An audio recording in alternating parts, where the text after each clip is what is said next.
আমার কথা হচ্ছে, আমরা হিন্দু মুসলিম ভাই ভাই, ইসকন সন্ত্রাসীদের কোনো ভূখণ্ডে কোনো জায়গা নাই।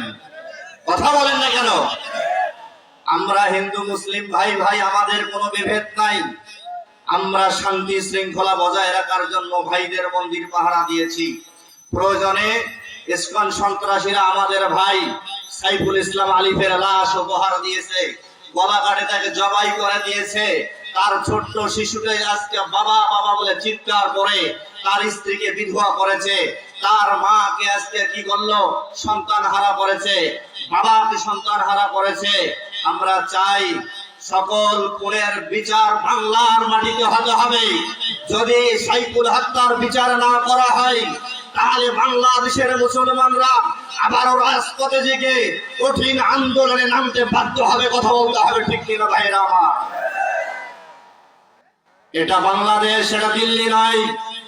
তোমরা যদি রঘু ঠাকুরের মতো ভূমিকা পালন করতে চাও, তোমরা যদি গৌর গোবিন্দের মতো ভূমিকা পালন করতে চাও, আমরাও বলতে চাই শাহজালালের বাংলাদেশে গৌর গোবিন্দের ঠাঁই নাই।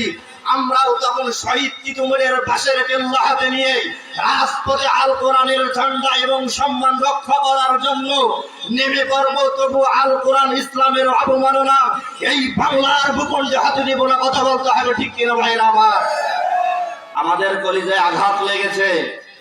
সারা বাংলাদেশ শুধু নয়, সারা পৃথিবীর মুসলমান আমাদের ভাই। আমাদের ভাইদেরকে যেখানে অপমান লাঞ্ছিত হবে, আমরা বাংলার হোক পৃথিবীর যে কোনো ভূখণ্ড একটা জায়গা থেকে আমরা প্রতিবাদ জানাবো। কথা বলতে হবে, ঠিক কিনা ভাইরা আমার? আমরা চাই শান্তি বজায় থাক, কোনো যেন বিশৃঙ্খলা তৈরি না হয়। কিন্তু কি করলেন? আমাদের মসজিদ ভেঙে দিলেন, আমাদের মসজিদ ভেঙে দিলেন, আমাদের কলিজায় আঘাত করলেন। কেন মসজিদে হাত দিলেন? মুসলমানের অধিকাংশ মুসলমানের বাংলাদেশে যদি মসজিদের উপর হামলা করেন, তাহলে আমরা মুসলমান কি বসে থাকবো?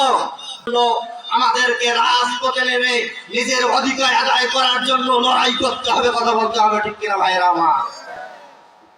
উঁচু গলায় কথা বললে অনেকে আবার বলে হুজুর রাজনীতি করে।